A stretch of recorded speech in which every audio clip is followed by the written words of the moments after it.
Hello, everyone, and welcome back to another episode of the How to Fitness podcast. I'm Kate Lyman. And I am Michael Ujoa. And we're here with a deep dive. Woohoo! Deep dive's back. Kate's got her feet up on the desk. She has a coffee. You don't have a coffee in hand, but you're looking, saying that, right? I'm relaxed. We're gonna pull back the curtains. We got a lot going on, right? You have a lot going on at the moment. And I did get a slight stressed vibe from you when you signed in. So I'm hoping that you not having to do much of the heavy lifting today, you can just chill. You got 30, 45 minutes of just pitching in whenever you want. Michael's deep dive days are the best days. So I will enjoy it fully. Right. So today's deep dive, I think, is going to be a really informative one for a lot of people, simply because smartwatches, you've probably seen the title of this episode, we are delving into the world of smartwatches and whether we should trust them. And I think a lot of people will find this information helpful.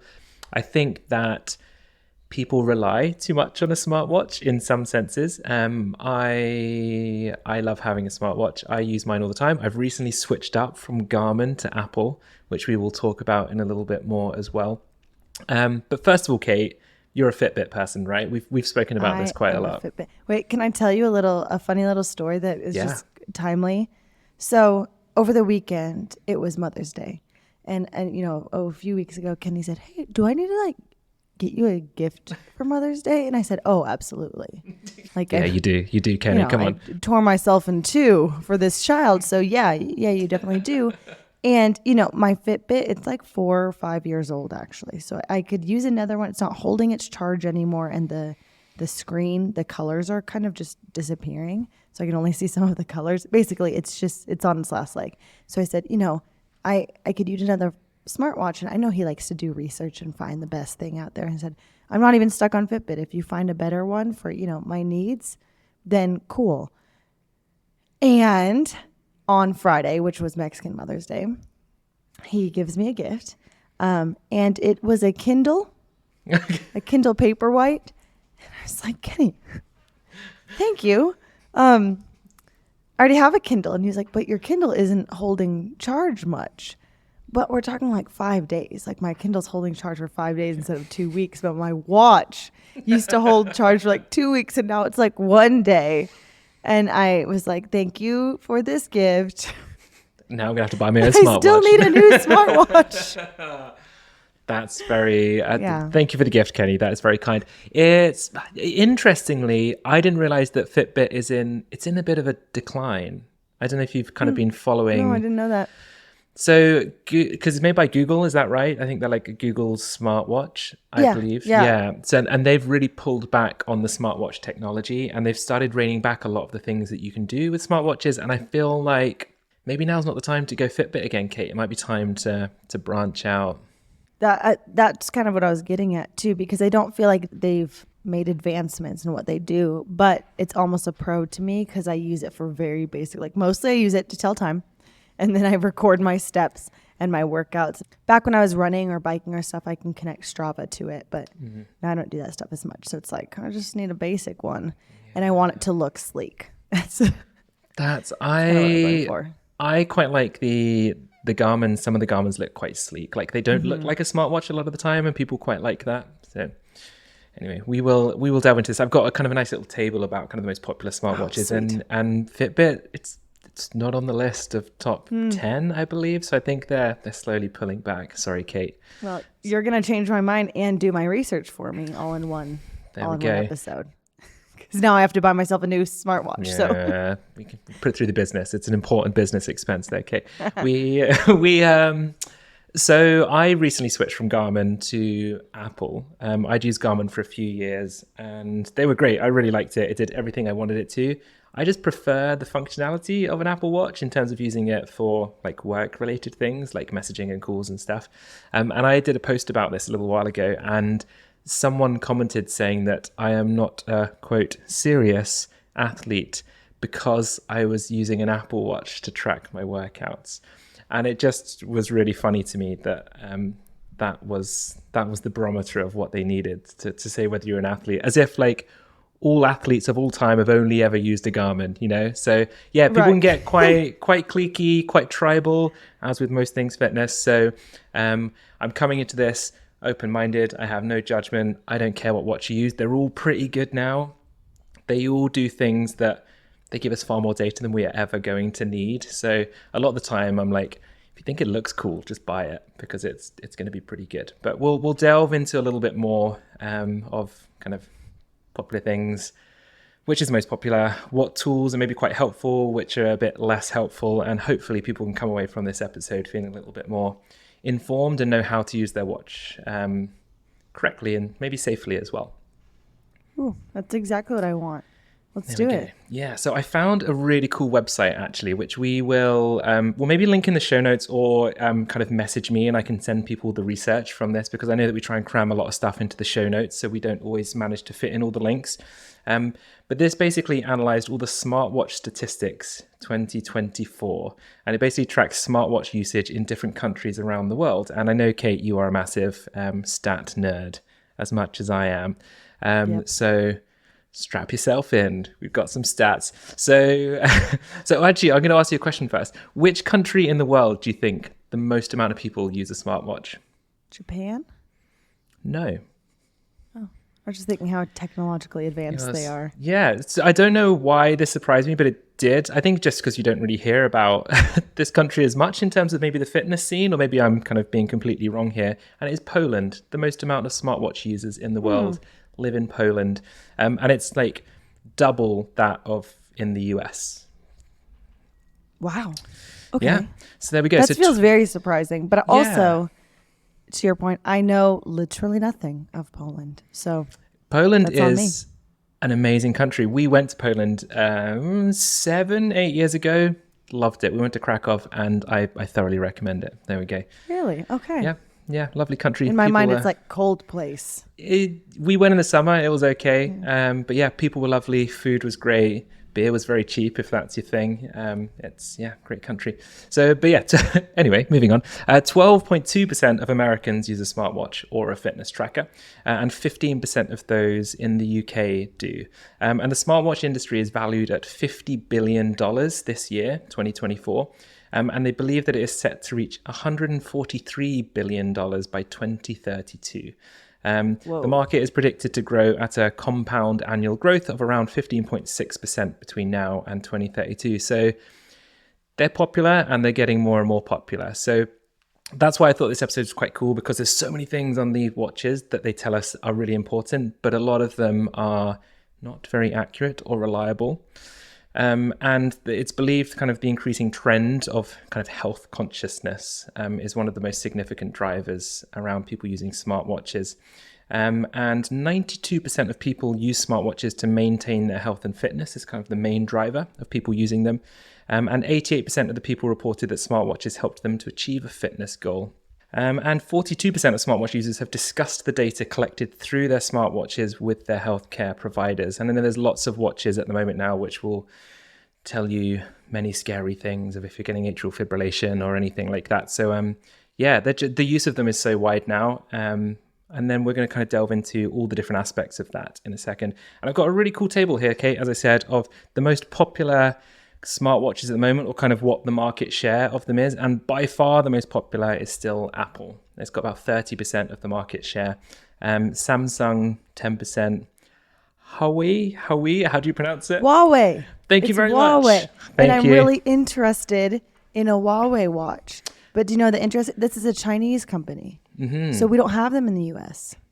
Can you buy them in the US though, or would you have to import it? Okay, interesting. No, but they're all over Mexico, as are Huawei computers. And apparently they're really great electronics and phones. Like I have a ton of friends with Huawei phones and such. And I moved here like, what? So that's impressive. Like if you can't use them in the US and they're like 7% of the market share, so it's the third most popular, like they've got to be pretty solid, right? After that is Amazfit, which I've never heard of, Garmin, Noise, Firebolt, Boat, and then others after that. So yeah, Fitbit didn't kind of show up in that top list. That is shocking, honestly. Because I feel like Fitbit, well, maybe you know this maybe from your research, but Fitbit feels to me like it kind of like launched pedometers at least out onto the scene. Agreed. I don't know that to be true, but it feels like it. Yeah, I feel like they were the first kind of popular smartwatch, right? And then I feel And it was more the band. It Yeah. wasn't a watch as much as like, because the one I have is like one of their few watches. Okay. A lot of what they have is just like the pedometer band type thing. Which, yeah, you want to watch face, surely. I do, but I don't know. Actually, I know many people who don't, I guess, because it's distracting. I don't know. Keep your eyes on Kate's social media for her soon-to-be watch purchase to see which way we go.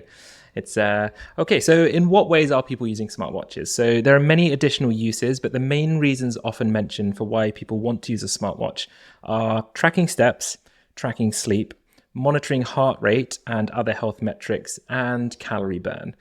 So let's dive into these in a bit more detail and see how reliable the data really is. So let's start with step count. Kate, what's your daily step count that you aim for? I aim for 10,000, and I really, this is my main function of my smartwatch for me. After telling time, I've actually become very dependent on using my watch really for time, which is a duh thing, but I never wore a watch before my smartwatch, so what was I doing? I don't know. Wear a smartwatch and I never use it to tell the time. I will still take my phone out of my pocket to check the time. Really and that's weird. the thing. I'll never check my phone for the time anymore. So anyway, after telling the time, I use it for steps. I go for 10,000 a day. And I really think my smartwatch facilitates that. I like it. Probably. It's I will kind of touch on this in a bit. And interestingly, because Fitbits have been so popular, especially over the last 5-10 years of smartwatches, a lot of the research is on Fitbits. Like they're included in a lot of the data over the last few years. So we will touch on it quite a bit, despite them maybe not being the most popular now. Starting with step count, it's actually one of the more reliable features of a smartwatch, just to reassure people. However, it does vary drastically by brand about how accurate this is. And then sometimes it actually varies within the brand depending on the device you've got. One device can be really accurate and then another might be a little bit off. So that's actually quite a common thing across a lot of the stuff I'm talking about today, just to keep people on their toes. I found this really cool interview with Assistant Professor of Kinesiology and Epidemiology at the University of Wisconsin-Madison called Lisa Cadmus-Bertram. And she had some great takeaways regarding step count, which I thought would just be cool for me to speak about here. So measurements of steps tends to be pretty accurate, with two main caveats. People who move very slowly or have unusual gaits typically find that their step counts are undercounted, sometimes by quite a lot, and that's true even with research-grade pedometers. The hip is really the best place for measuring steps, and also most types of physical activity, says Cadmus-Bertram. A smartphone worn in pants pocket should be able to calculate steps very accurately. Wrist-worn devices are going to record a lot of extraneous movement that has little to do with physical activity. And even if you wear your fitness tracker on your non-dominant wrist, which is the recommendation, it's going to register all different types of movement. So there's a margin of error, basically. It was quite interesting that the phones are more accurate if it's kept in your pocket. The issue is people don't keep their phones in their pockets all day, so it's not the most accurate way to track. I feel so surprised by that. Same. The phone in the pocket, because I've always just assumed whatever my phone says is like not real. Because it'll like pop up with Apple Health says this and that steps. Yeah. But to this point, Kenny uses a Polar watch, I believe is what he uses. Yeah. And we'll have kind of a similar day, and his step count will be unreal, like so much higher than mine, almost double. Mm-hmm. But we've had this conversation before, like it's relative to what his watch does. It feels like it counts exercise as steps if he's like lifting but not walking.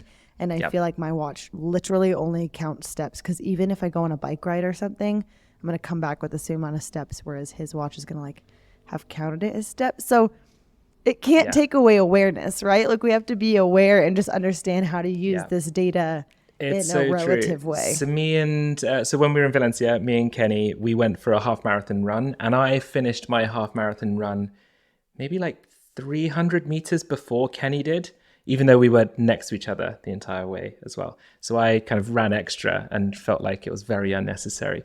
But that's what your watch said? Yeah, my watch finished up earlier, and then Kenny still had like 200, 300 meters left to go on his watch. So I kind of stopped mine and then carried on running with him. So they're not that accurate. But so there's this cool table here of error comparison between Apple Watch Oura Ring, Whoop, Garmin, Fitbit, Samsung, Polar, and Withings. There's a lot of brands I mentioned in this that I've never heard of before. So I apologize if someone uses these and I say that I've never heard of them. They might be popular in other countries. So in terms of step count, the Apple Watch was the most reliable, only a 3.4% error rate. Whereas Garmin, on the other hand, was 23.7% error rate. Oura Ring was pretty accurate. Fitbit was 21.9% error rate. So that was quite high. Just crushing my dreams, Michael. Withings, on the other hand, had 58% error rate, which, and that's why we've never heard of a Withings. That might be why we've never heard of it. So it does, once again, massively varies across the brands. So there was a meta-analysis that was used to assess reliability of smartwatch data, and the findings were pretty mixed. This was from 2020, and I appreciate that things move pretty fast with wearable tech, but the trends are probably still likely similar. Apple and Samsung had the highest validity for step count, and Apple, Fitbit, and Garmin were accurate nearly 50% of the time, is what it was quoted, and that feels not very accurate at all. Yeah. So, I wonder what the updated statistics would be comparatively today, because 4 years is a long time. I mean, you said that 4 years is a pretty significant amount of time. Yeah, I think so. But I guess the way to interpret this is that we use our watches as like a rough guide for movement rather than a set goal that we have to achieve potentially. Exactly. We kind of use it as a barometer rather than a precise number that we're aiming for. So use that number to motivate you by all means, but don't beat yourself up if you haven't hit it, because it's likely that your step count isn't actually what your watch is telling you anyway. So yeah, that's kind of a nice little summary of step count for you. I think we've talked about this in some other episode, but we've talked about like tracking your food and the error. It was the one I did on nutrition labels, right? And there's so much error in nutrition labels and tracking your food and, you know, the inputs you use in MyFitnessPal or whatever that looks like, and in step count and all this. We can't substitute data for critical thinking. Yeah. Right? Because if your watch says you did all this activity and you're like, well, I just kind of like sat around today and I did wash the dishes though, you know, whatever, we have to be able to recognize, oh yeah, the watch, you know, picked up on a lot of that and I should still go for a walk, or, you know, it doesn't. It's so true. We'll sometimes drive from Edinburgh, where we live, kind of north of the UK, all the way to the south coast to visit family, and my watch will always be like, you've hit your step count for the day, whilst I'm mid-driving and I've clearly done like hardly any steps. So yeah, use it as a barometer, but take everything that you read or that you see on your watch with a slight pinch of salt. Yeah. Okay, right, let's move on to sleep tracking next. So, Kate, do you use your watch for tracking sleep? Not really. I'm mostly because I'm pretty consistent in my sleep. And if I had a really bad night of sleep, I do not require my watch to tell me. Fair. Yeah, fair. I've also like, found oh, I know. Since having a kid as you. well, I feel like my watch is just laughing at me. Like, I feel like there should be like a new parent setting where it stops telling you off for having a bad night's sleep, because, like, come on, it's not my fault. Yeah. Please. Yeah, and I guess I've never gone into that specific data point, like trusting it a ton, because I'll be up and restless, but still laying down in bed. And it will say I slept. And I'm like, oh, I did not. You know, I was reading a book actually, you know, at 2 a.m. or whatever that may look like. Yeah. And we're going to touch on it now. So if I'm completely honest, trying to establish the reliability here was very complicated. So I feel like there's still a lot of unknown, just like about sleep in general. So then trying to get really accurate data from a watch that you're just wearing on your wrist it's a little bit murky. So there is so much variability, once again, kind of between the brands and within the devices in the brands too. So I just kind of want to point out here to anyone listening, like, go back and listen to our episode 20, where we did a deep dive into sleep and why it's important, because then that might give you a little bit more kind of information regarding what I'm about to talk about now. So there was this really cool research paper which assessed the reliability of different sleep tracking devices, and they compared different smartwatches alongside a few other ways that people can track their sleep. Once again, please message me if you want any of this research. So wearables, including watch and ring type sleep trackers, represent the most popular wearables on the market, and they employ, this is a very long word and I'm going to completely butcher it, Kate, photoplethysmography. Oh, that's awful. I don't know how you pronounce that word, but basically employs really cool sensors and accelerometers to measure cardiac activity, like your heart rate variability and your body movements. So they're using all these different data input points that you've done with your watch to hopefully give you some accurate data. So given their reliance on similar biosignals for sleep tracking, wearables exhibit consistent patterns in estimating sleep, surprisingly.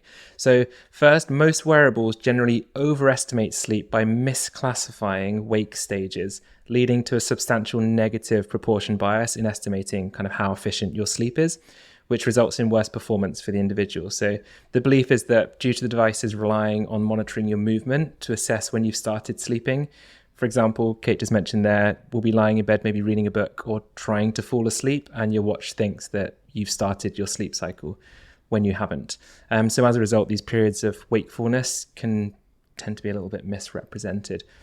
So without me going deep into the nerdy parts of the research paper and all of our listeners completely falling asleep, they found that certain devices were great at detecting and monitoring certain parts of the sleep cycle quite consistently, whereas other parts were a bit more fluctuating.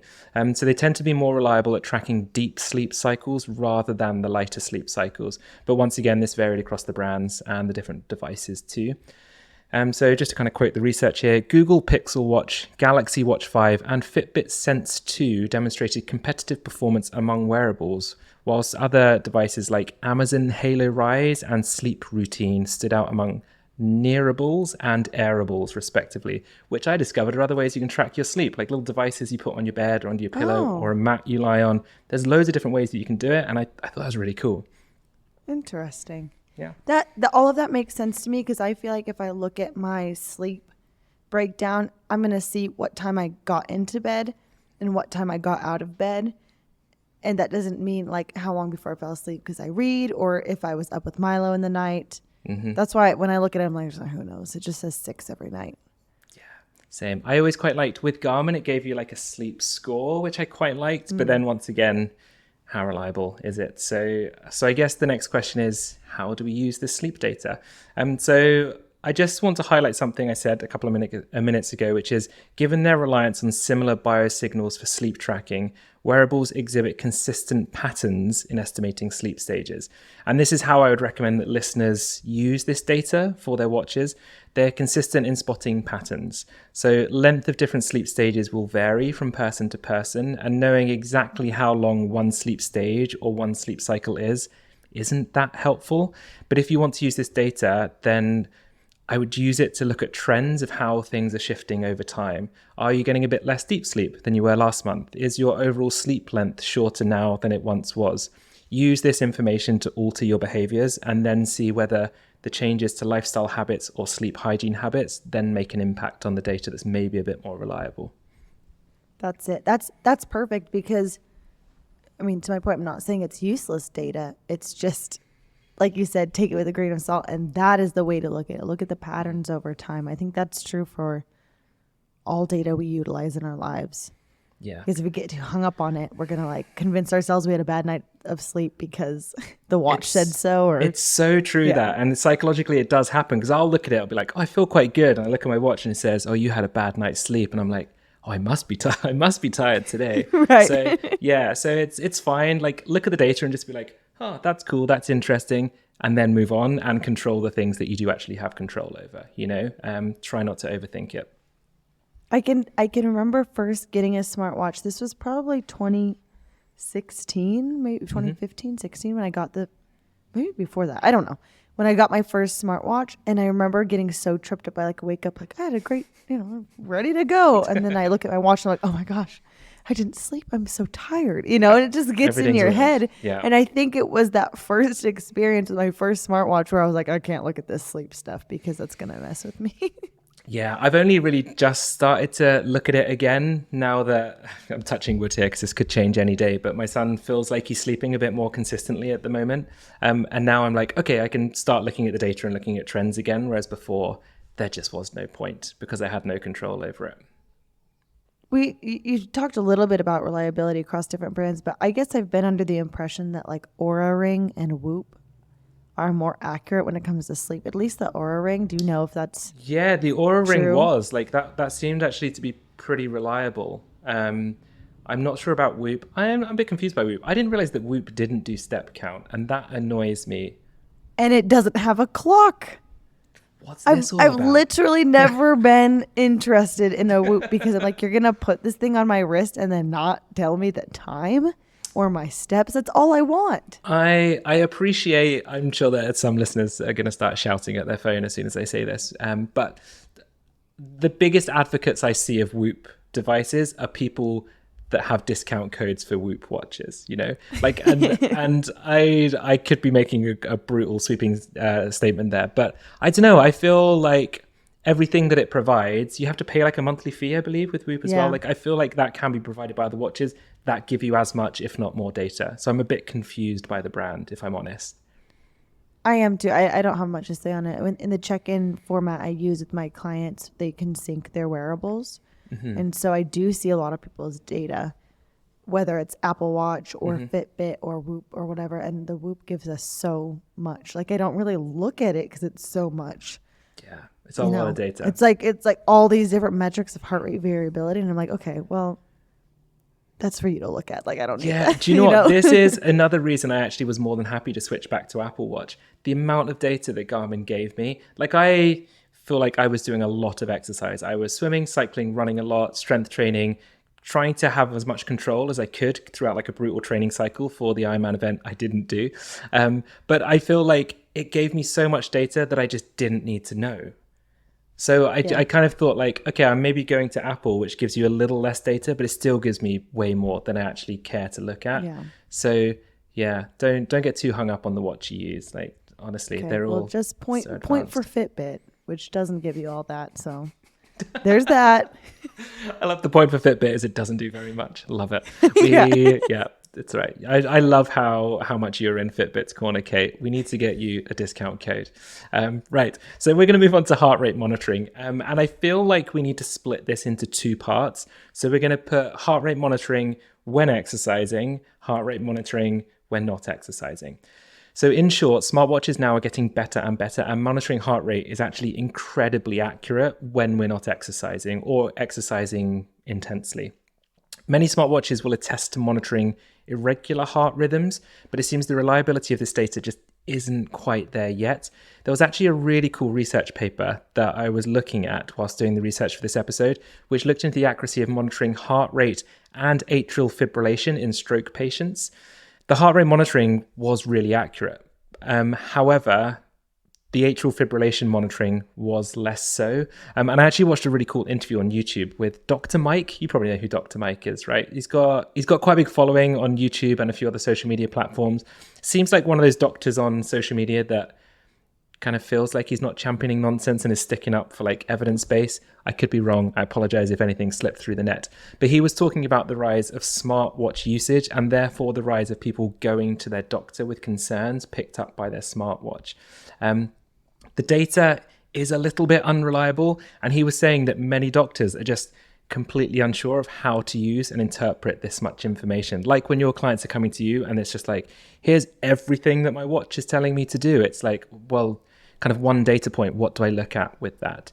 Especially when the devices are not 100% accurate. They're kind of being shown this data, but do we listen to it? Do we not? So I just thought that was an important point, that a lot of watches at the moment are saying, we can help you spot issues with your heart. We can tell you if something is going wrong, whereas it's maybe not as much of a sure thing as these companies are telling us at the moment.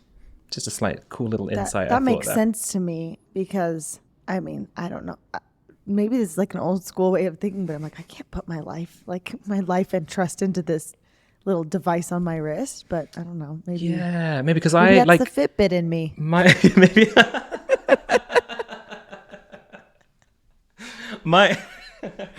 So the Apple Watch, I got the newer Apple Watch, I think is it Series 9, Series 8, Series 9, whichever is the latest one. And you can do like an ECG on it to kind of check your heart health. But I'm like, okay, it tells me my heart is good, but like, is it accurate? I don't know. Would it really flag something if there was something really wrong? Like, it's this really cool feature, but I'm like, I don't know whether to trust it or not. And I wonder whether that's actually more dangerous than actually just not having that information there, you know? So yeah, as I mentioned, like resting heart rate, incredibly accurate. Use your watches. Nearly all the brands actually were pretty solid at just tracking our resting heart rate. What's yours right now, Kate? Should we do a little measuring here? Talk Yeah, but amongst I'm like yourself, folks. embarrassed. It says 70. We're excited for the podcast, so that's fine. We're not relaxed right That's now. what it I'm is. I'm 81, excited. so I'm Oh, geez. higher than It's you. because There we you've go. got podcast nerves. Yeah, podcast nerds. My resting heart rate has been drastically different since giving birth. It used to be like 50, 55, like a real solid, and now it's like 65 always. So Which is still healthy, Kate. it's okay. Yeah. Womp womp. I know. I kind of get you. When I'm in like a big training cycle, I always like trying to get the heart rate lower and lower. The resting heart rate is it's quite a cool It's thing. like a fun thing, Yeah, right? it's like really fun. Yeah. Yeah, it is. So I Kenny get it. always sits at like 44 or like 48. It's ridiculous. Mine in my sleep sometimes drops into the 30s, and I'm like, What? that's really cool, but also slightly scary. Yeah, you're It's gonna fine. like I've been checked. disappear and die. Yeah, it's just, but resting heart rate throughout the day, I think is like mid 45, 47, I think. that's pretty good. So yeah, the joys of triathlon. So use your watches, resting heart rate, amazing. Now let's look at exercise heart rate. So fitness trackers can be quite far out of step with your actual heart rate when you're working out. When you get sweaty, they often fail to record your heart rate completely. Simply because you get sweaty, the watch moves a bit more, the sensor can't really connect very well. There have been several different studies show that fitness trackers and smartwatches are fairly good at measuring heart rate at rest or in recovery, but less accurate as the intensity of your exercise increases.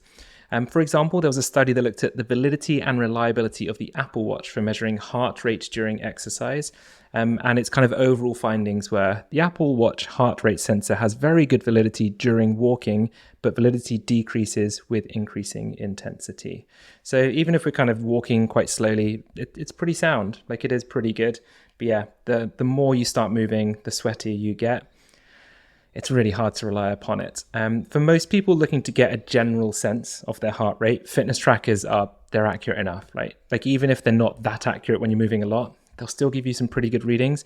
But if you do want greater accuracy, I would thoroughly recommend getting an external chest strap heart rate monitor. I use one. I'm trying to grab it here, but I can't remember which one. I've got a Garmin one, but I've also used a Polar one as well, the Polar H10, I believe, which is amazing. Never had any issues with it. And it just gives you that consistency of a reading when things start really stepping up. Yeah, well, it's like meant to get sweaty, right? It's meant to, yeah. Yeah, the sweatier you are, the kind of better the reading is, to be honest. Yeah. Yeah. And they can connect with your watch and all that. I've never gone that far, but Kenny uses one. Yeah, they're good. They're just, the first few times you use them, it feels a bit uncomfortable because you have to wear it quite tight, kind of around your chest. But you can get some that are armband ones now. However, the reliability of them is a little bit less than the chest strap. So yeah, there we go. That's heart rate monitoring. So now we're going to move on to one you kind of touched on there as well, Kate.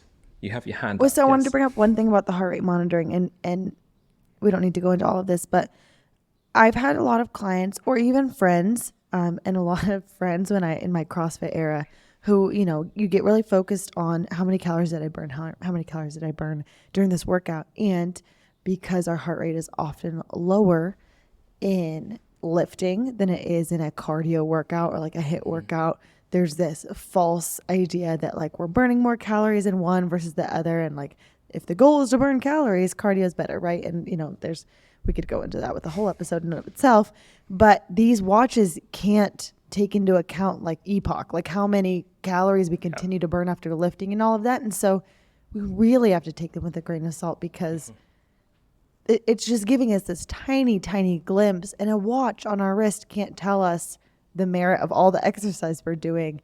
But if we get caught up in that, like that calorie number or closing the rings, it's going to kind of make us stray from what may be best for us long term. Actually, I don't know about the rings. I said the rings. I know that's an Apple Watch thing, but maybe it is. Does it pick up on closing your rings as much when you're lifting versus cardio? No, all smartwatches suck at lifting weights. It really does. Yeah. Like it's just really frustrating. But that is a really cool point. And another point also just to add, because this happens quite a lot. If you are doing workouts and you are worried about your heart rate being really high from your watch, try a chest strap before you panic, because I recently had this with a client actually just last week where he was going out for runs with a kind of medium intensity and his heart rate was really spiking, which should have been his maximum heart rate. And I gave him one of my chest straps to use, and his heart rate was like 20 beats on average lower than the watch was telling him. So he went from kind of freaking out thinking, oh, do I need to go to the hospital with this data, to actually, oh no, like it's pretty normal. Yeah. That's good to know. Cool. Okay, so the last one then, I guess. So calorie burn. So you just touched upon this, Kate. So I really can't express in words just how inaccurate this is on smartwatches.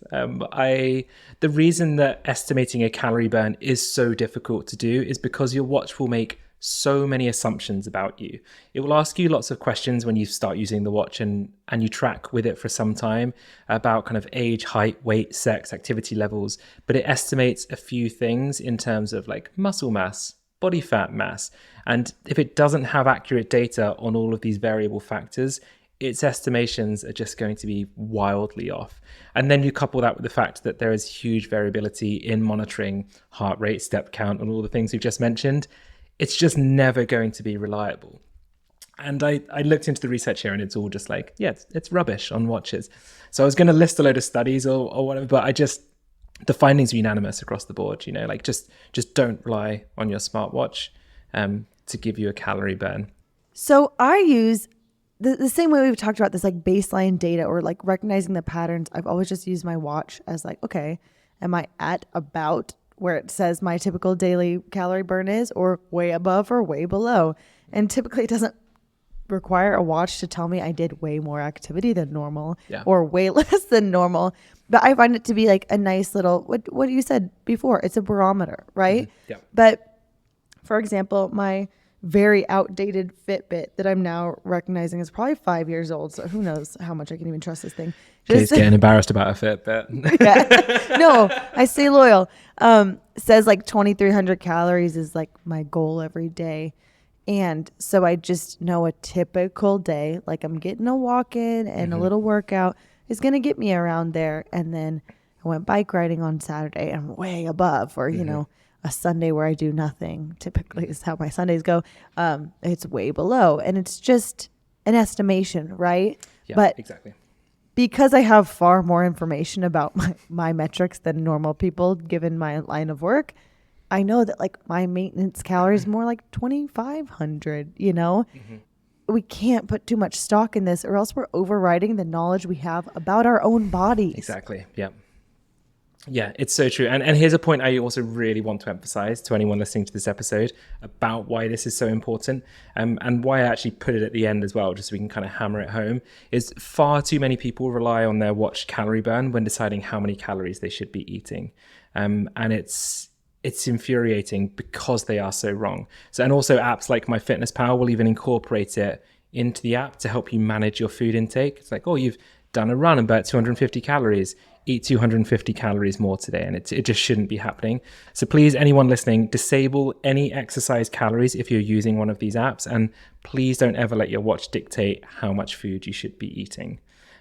By all means, like if you want to use the calorie burn, like Kate said, as a barometer of how hard you've worked, then that's cool. Like sometimes I quite like that. I'll look at a strength workout I did last week that I've done exactly the same thing this week, and I'll be like, oh, last week I burned 200 calories. Today I burnt 220, so I probably worked a little bit harder. Like that's the way that you should use it if you want to, nothing really more. And little rant over, but I just really wanted to make sure we got that point in here.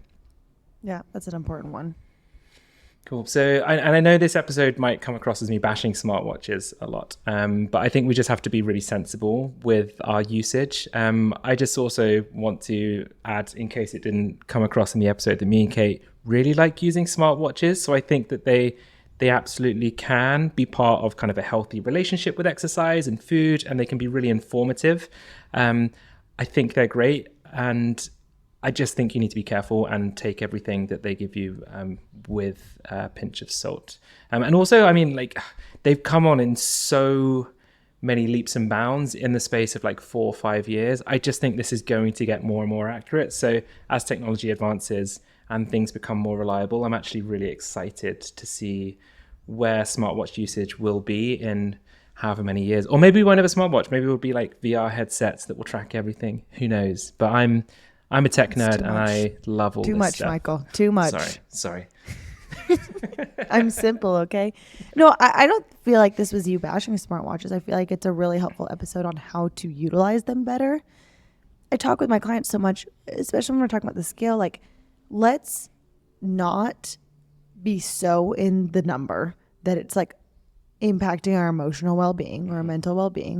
And let's also not feel like we never have to look at these numbers. Like, it's never all or nothing. And that it applies to so many facets of our lives, and especially health and fitness. But there is a lot of value in being able to see these numbers and take it as like objective data point with some error, but not like our worth or our well-being or anything like that. And I think that's exactly what you've talked about here. And that's really helpful for people to hear, because it's not like, oh, never trust your smartwatch or live by your smartwatch. There is nuance in your smartwatch. Absolutely. Lean into that. As with anything, you just have to analyze your relationship with the tools that you're using. And if you think that, okay, maybe it's getting to a point where this is not a very healthy relationship, have some time away from it, right? It's nothing bad is going to be happening if you don't track your steps or track your workouts for a few weeks. Sometimes I will go through periods of being like, this is too much. I'll just take it off for a few days. It's actually really nice.